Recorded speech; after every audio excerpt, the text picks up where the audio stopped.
UGA, UGA, that's that underground ass.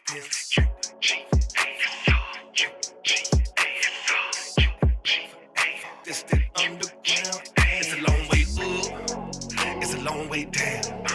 Sometimes you get to past the ones you see on the way back down. It's a long way up, yes sir.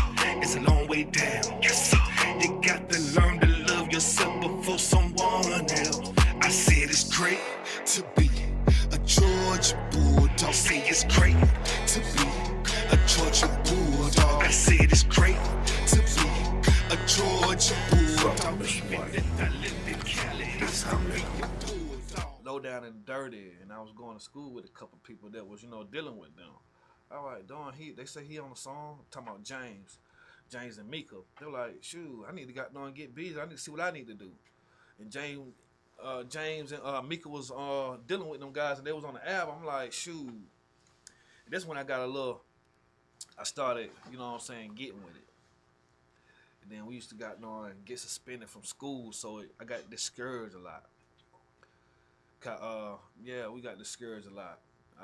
Actually, one of my good friends, Untamed, Non-Stop, Charles Richardson, this Duddy, younger brother, but he always wanted his own path. You know what I'm saying? I was dealing with him. And Eugene, we used to make lunch table beats, had a goddamn whole crap cafeteria like lit, super lit. And they were like, y'all can't do that. Y'all can't be standing on tables and stuff, having everybody crunk like y'all in the club. Oh, y'all can't do that. We finna stop that. Next time y'all getting suspended. Yeah, that's how I went and got to see the shows. Who's our principal? Jane Worthy? Man. Charles Worthy. Mm-hmm. Charles Worthy. Jane Worthy, the basketball player. See, hey, I can't get right. But hey, speaking of Jane Worthy, different Jane Worthy, shout out to Big Gip Goody. Y'all need to go check that out. He got that new album out, and he got that new singer out too with Jane Worthy. Anyway, I don't even know. I really don't even know what's going on with Big Gip right now. But Gip, I'm a fan of the whole Dungeon family. Some of the stuff I'm hearing from Gip now, oh my gosh, like it ain't compared to none of that stuff from the past. I hear this whole album too. It like he transitioned. He don't move somewhere else. He and then still to be, relevant with the, the young whippersnapper today with the how it changed and things of that nature. Big Gip, I take my hat off on you. 'Cause, I'm loving it. I'm loving every piece of it. Keep up the good work, but you already know the deal. You already know you fine. But anyway, best time to get started. Hey, thank y'all for choosing another episode of Keeping It Real with Mr. White. Today I got a special guest. Some of y'all might know him, some of you may not know. I'm gonna let you introduce yourself. Appreciate you for having me. I go by LG, the heart of the city, and I'm from Athens, Georgia.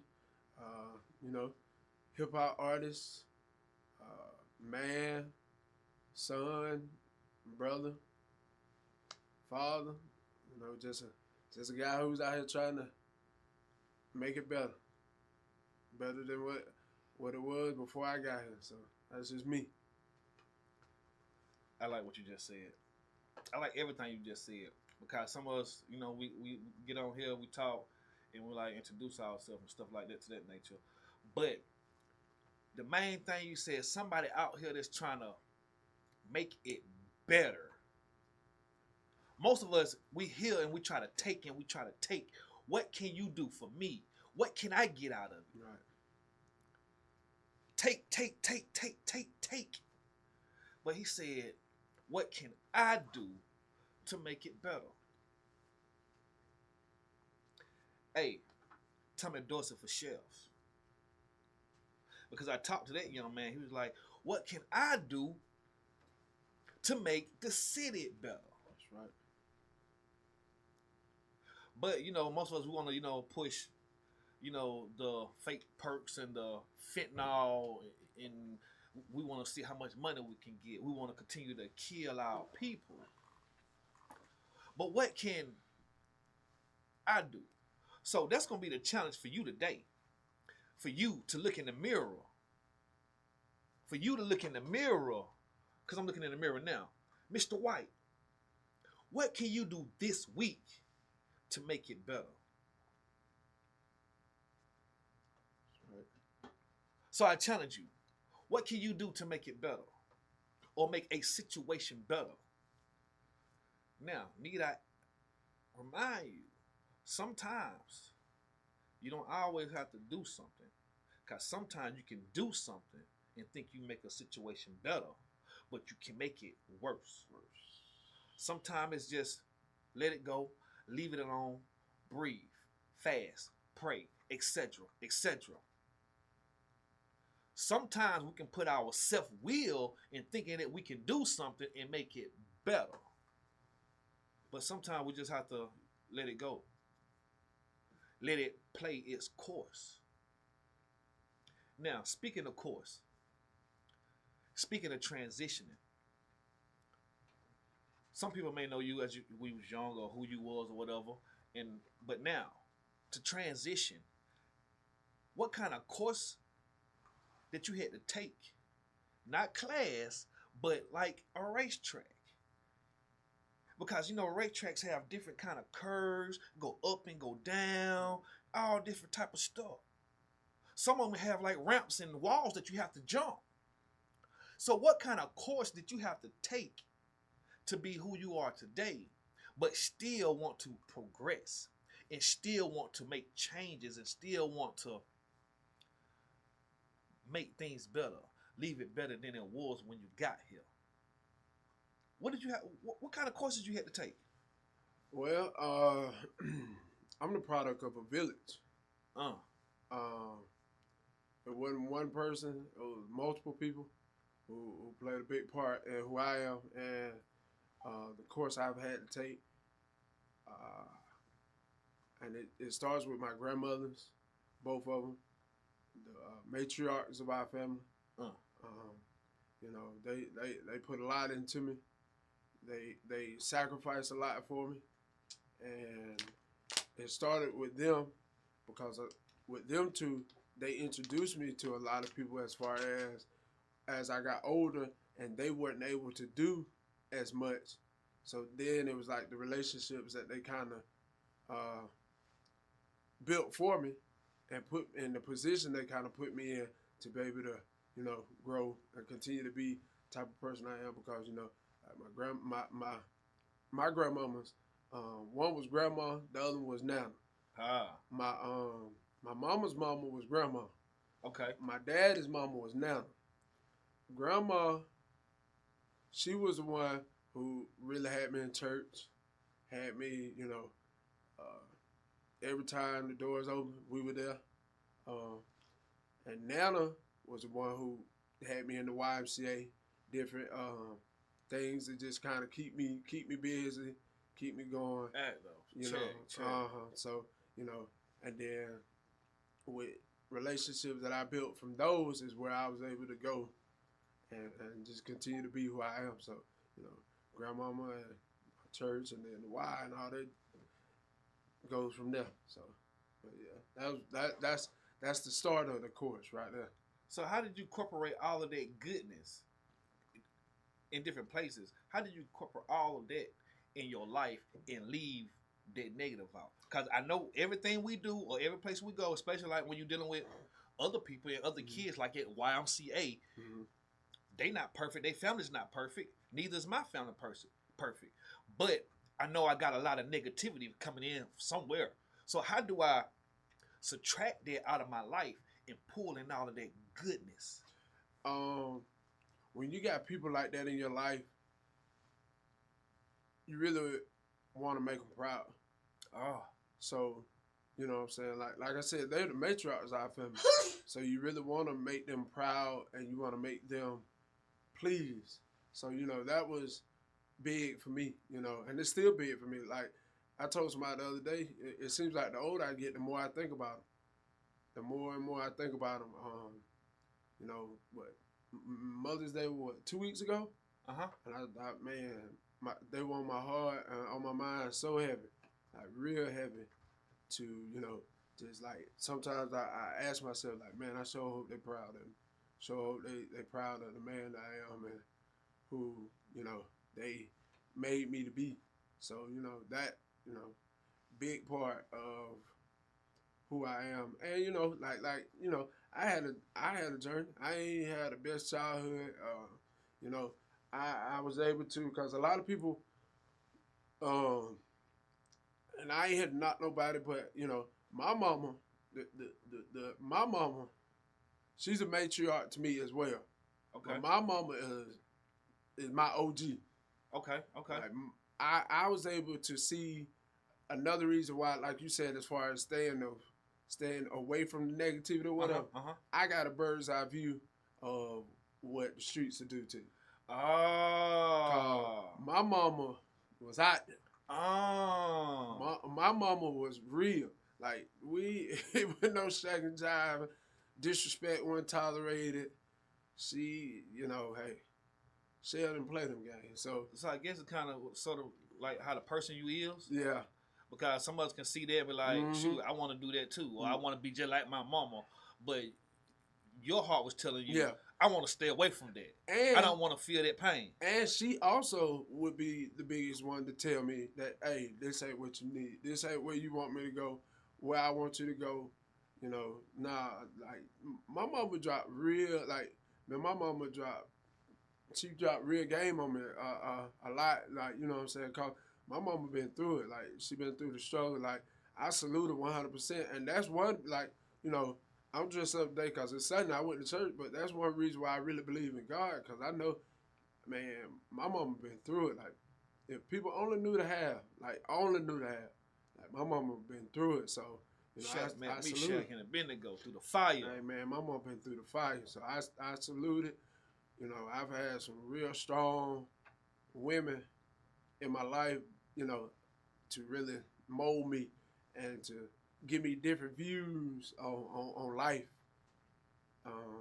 That I really, help mold me into who I am. So, but yeah, my grandmamas and my mama, big influences.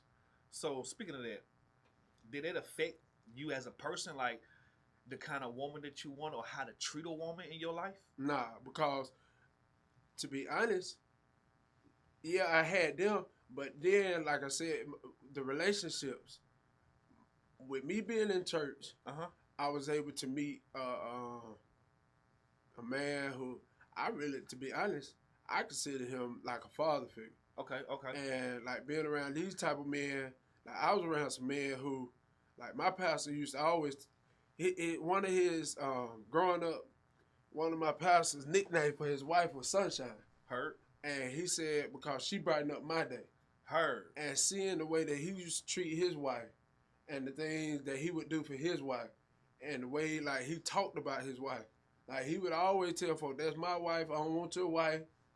We gonna get him our car and we gonna go on up the road. And, I mean, she was a pretty lady. She, man, like, back in the day, the mothers wore hats. Like, she would come to school, she would come to church, head to toe, fly, hat, dress to match, first lady, shoe, and like he wasn't the type of man that was out here just wasn't like he meant what he said when he said he loved his wife, and like like even now because he's not there with us no more, but like my pastor now is the same way. Like we had his anniversary a couple weeks back, and I said I was able to speak at the anniversary, and there was one thing that I said, that there's 4 things that's always going to show up in his sermon. God, the Father, the Son, the Holy Spirit, and his wife. Because he always going to talk about his wife and how he love his wife and the thing, you know what I'm saying? Like, so being around those type of men is really what gave me the aspect of how to treat a woman, what type of woman, you know what I'm saying? Like, because relationships are hard, man. Relationship is hard. That's hard work. Like really hard work. I agree. So, but yeah, that like I said, and it all started with my grandma. Like I said, cause had grandma not had me in the church, I wouldn't be around these men that were doing these type of things, and I wouldn't see this type of stuff. So it was deeper than, you know what I'm saying, going to church, just Right. reading your Bible Right. and doing what Right. the Bible. It was really about Right. good company, Right. being at the place at the right time Right. instead of being at the wrong place. Right. Yeah. So okay, I like that, because sometimes we can get, you know, confused and think everything is all about boom, boom, boom, boom, boom, but it's about that building those relationships in the company that we keep. Yes, sir. And we begin to pull some of those traits. Uh-huh. I'm gonna drop this on you. That's why I done a lot of things, but when I moved out of the street life, I had to change a lot of that stuff. All right. Mind y'all, now I grew up in a church too. I grew up in a church, but the more I grew up in the church, the more I felt like the church was pushing me away from things that I was seeing. Right. But I got back into the church because some things and some people that I was seeing, some good men and some good women being of their word, or actually some good men being of their word and not being perfect. Right. Because we all fall short every day. Yeah. And it say some of us. All of us. All of us. So I come to find out that it was some preachers that was living right, but they was having hiccups every now and then. They wasn't perfect. They would let me know that I can make it. Yeah. This preacher came from this, and he's this. I can make it. So I'm glad, because it reminds me, you know what I'm saying, it ain't all, because sometimes I still get discouraged when we was coming on, I was just talking, you know, some of those, you know, Old Testament traditional folks kind of get me discouraged sometimes. But the bigger picture that I'm seeing is relationships. That's right. In every day of our life, we working and we walking and we living. That's right. We building relationships. That's right. But the challenge for you to think about, for you to look in the mirror, is to ask yourself, am I building the right relationships? That's right. Am I dealing with the right people? So when I moved out of that, I was still, you know, dealing with the same people, still going to the same places, and I quickly found myself doing some of the same stuff that I was doing. Because you can't, if you gonna step away from something, you can't keep going to the same places. Like, let's just be real, crackhead can't keep going to the crack house. So I had to move from that. I had to cut them people off, cause they ain't made me no good. So that's why I said sometimes this is not for y'all, it's for me. Because I have to be reminded. Because I'm not perfect. I have to be reminded where I came from, or I need to be reminded the tools that I need to survive. But not just to survive, but to live. Now, some people think when you transition and you move for some of those certain things that you can't live, or it's boring, or you won't be able to have fun. Even like using drugs and drinking. Well, alcohol is a drug. A drug is anything that changes your mind state. Even coffee and caffeine. Anyway, but so how when you transition, your mind state began to change? How did you stay away from those things? And how do you keep, you know what I'm saying, that good leadership in your mind that those peoples are trying to give you in the community? How do you stay on that right path? I mean, I know we ain't perfect. We try to walk the fence sometime. But how do you, with me personally, all the years I've seen you, all the years I have seen you, you've been steady, consistent. Some people I know from time to time, even some people I know in the church, they still be doing their dirt while they in church. But you, consistent. How do you stay on that right path, the best of your ability? Man, every day is a journey. Every day is a new journey. Every day has new obstacles. Just to go back to, like, having those people in your life when you got solid people in your life Hurt. and you really love those people, one of the biggest things that you want to do is make them happy. And knowing that you are on that right path is like I said, man, like I got a guy who's my father figure. Okay. And one of the biggest things for me is knowing that he's proud of me. And and he one of them type of people that if I even now, I'm a grown man. But if I get off track, he gonna check me just like he would when my phone gonna go to ringing and we gonna have a conversation. And he gonna tell me the straight truth, like 100%. And just it's all like you said though. It all starts in your mind. Like you just people really don't understand the power of the mind. Like when your mind is made up and set on something, you can do it. Like you can do it. Like I mean, for those people who got children, and you tell your child all the time, whatever you put your mind to, you can do it because they can. If your child wants to be a lawyer or a doctor, what's stopping them? Nothing but them. Nothing, because they can do it. You just got to get it in your mind that you want to do it first, and then put the work in and go get it. Like, so when you got it in your mind that you want to do it, or you want to stay away from this, or you want to go over here, you want to go there, if it's really important to you, you'll do it because it's up here, it's there. So if you really want to do it, you'll do it. Otherwise, you'll make excuses and not do it. So, I mean, that's pretty much like where it starts at. Making up your mind that, realizing that this ain't it. I want to do this. And that's pretty much it. Because, I mean, like I said, man, I've still got some stuff I'm working on now that I got to go ahead and make up my mind. I keep telling myself I want to do this. I want to do this. I want to do this. And the only way I'm going to get here is I gotta go and do it. So yeah, I mean that's pretty much your mind. You gotta make up your mind and just be strong about it, cause there's a lot of different distractions out here.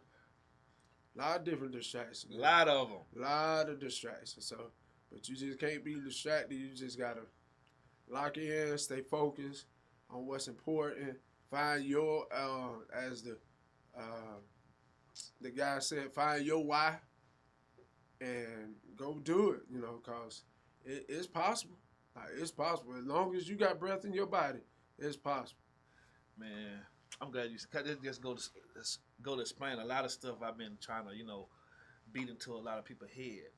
I mean, you said it, change your mindset. You know what I'm saying? What is your intentions? Right. You know what I'm saying? I mean, it can't change overnight. Nope. Because a lot of things I was doing, I prayed a lot before I jumped out there. Mm-hmm. But I was already, tiptoeing. Mm-hmm. Even when I was young and a whippersnapper, I was already tiptoeing till I got out there. Right. But I began to think like, shoot, I don't want this person to be unhappy with me. Right. I don't want to let this person down. Because that person meant something to you. Like, I had something in my heart. Right. You know what I'm saying? That was. Mm-hmm. It wasn't all hate, Nah. but it was something that was stronger than everything You're else that changed my mindset. Mm-hmm. And like, I'm glad for that. And that's why I really, really believe we need to get more of that. And I mean, I don't know the ways, but this is like a start for me. I'm gonna be honest, and this is my soapbox. Here we go. Let go. Things have changed, because I'm gonna be honest, and this is something that's to me, like I said, my grandmamas. People don't even really want to be grandmamas no more. Like grandmamas and grandfathers were call me grandma. Right. They don't even want to be called grandmama no more. Man, I wish I could go back to my grandmama's house right now. Like, man, when everything was so simple And like, you know what I'm saying, grandmama gave you wisdom. She taught you how to do stuff. Grandfather taught you how to do stuff. Like, you know what I'm saying? Like their relationship wasn't perfect, but they had been together 30, 40 years. Boy, They had been and need you more know of that. and you know, like even like right now, we would have just got out of church. Grandmama had cooked a meal. My grandmama cooked a meal every Saturday night. They don't happen anymore either. We would get out of church. She would come home, warm everything up. She would cook her bread on Sunday. Yeah. Everybody would come over to the house. We would sit down and we would just enjoy each other, our fellowship. You know what I'm saying? Like I feel like we have, as people, have failed, and that's the reason why our communities and stuff are going the way they're going, because like it just starts there. And I know grandmama's getting younger and all that good stuff, but it's I ain't want to talk about that. It was on my mind. I know, but I'm saying like that's just me. You know what I'm saying? Like we gotta get back to. And that's why a lot of them be like, shoot, don't call me grandma, cause I ain't even hit 50 yet. But that's an honor to be somebody's grandmama. Like that's an honor for you to be, baby. Man, just seeing like my kids, the way when they see they papa, man, everybody in the whole room disappear. Because he is there. Like, you know what I'm saying? Like, and that type of stuff means something to the family. You know, it means something to the family. Like the kids, like it frustrates me with my mama the way she spoiled my kids. Okay. But that's what they need, because as parents, we supposed to raise them. We got to be tough on them. But grandmama supposed to be able to, no, that my baby. If he want hot Cheetos at 9 o'clock in the morning, I'm gonna give him that. But mama and daddy, no, we ain't doing that. Now you gotta eat right. You gonna eat these vegetables. You gonna go to bed at 8:30. But you mess around and go to grandma's house, you allowed to be up 12 o'clock at night. But you her baby and you safe and she know where you at. No, man, like family dynamics has transitioned our society into kind of where it's at. Being alone. A lot of loneliness. Right. Not being together. Right. So we can't communicate together. So we can't have these relationships. So we won't have this village. And like he said earlier, it takes a village. They do. To raise. They do. But, you know, we got too many of these young grandmas that you like, don't touch my grandchild, don't talk to my daughter like that. But y'all in the clubs popping it together. And like I said, man, I ain't here to knock nobody, but everything has to come out of love as well. So, you know what I'm saying? You can't just direct the way, but you know what I'm saying? We gotta get our family dynamic back to where we can come to grandmama's house. Even if there's a disagreement, we can sit down, like cousins, have dinner and talk about it. And you know what I'm saying? Hey, we may agree to disagree, but we family at the end of the day. And family, as grandmama would always tell her, I ain't gonna be here forever. And when I'm long gone, y'all got each other. Y'all got to stick together. Y'all got to be there for one another. Like, this is like, y'all are family. Ultimately, like, family.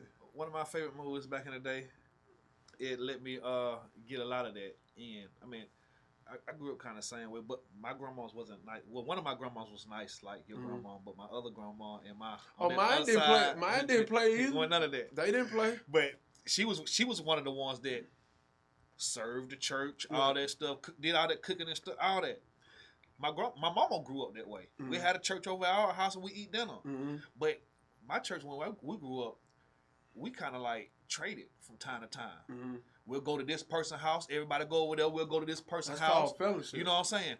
But we really don't have. Only time we have fellowship is at church. Right. That's on Sunday. They're like, we need more. Or a funeral.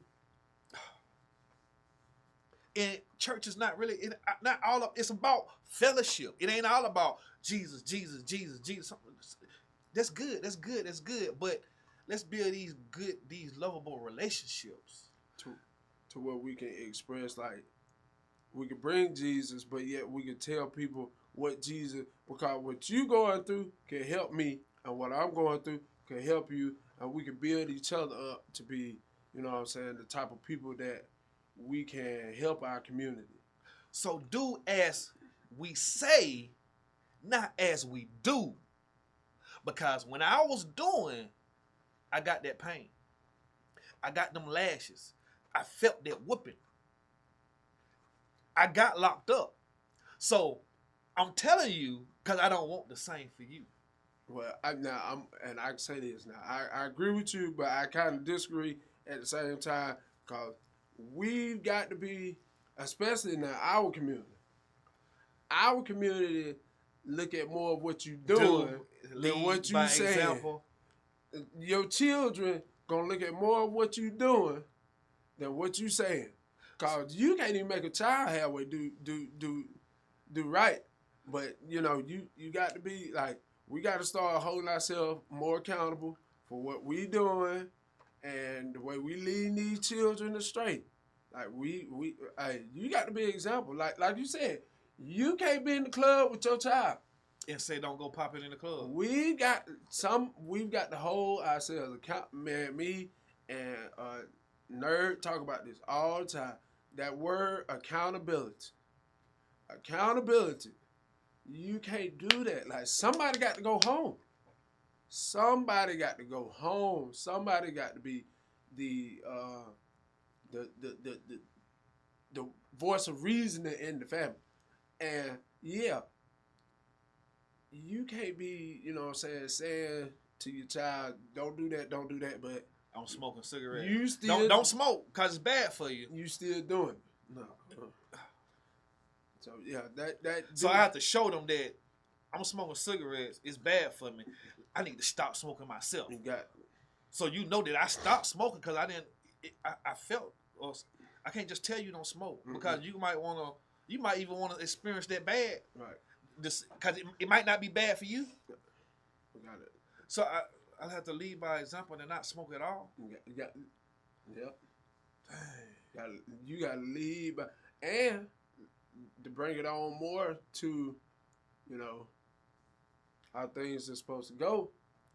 If you really want to talk it, you and I share something in common. We are both men. So we definitely have a responsibility to lead by example. Walk it like we talk it. We both got to lead by example. If and I know this is gonna spark a major controversy. But if you're gonna live by that Bible, you gotta lead by example. And that don't mean you just telling everybody what to do and all that type of stuff, because a good leader knows how to follow as well. But you got to lead by example. I mean, that's just pretty much how it go. So, in our closing today, keeping it real with Mr. White, let's pay attention to everything we said, but we're going to focus on what can I do to make it better. That's right. Me, what I got out of it for today, I need to lead by example. I can't just talk about it. I have to put in work. I have to be about that action. That's right. How y'all young folks said? Active. Out of mind is the devil playground. Man, my pop said that all the time. So I have to be active and put in action and work. That's right. Nobody said it was going to be easy. Nah, definitely hard. It's going to take hard work. But things that are worth and that last long, you got to work for it. Maybe you want that instant gratification. But if you want that there for the long term, you got to work for it. I can't just go get high and forget my problems. Because guess what? Them problems going to come back. Right. I have to deal with it, get to the root of the problem, and work for peace, That's right. joy, Mm-hmm.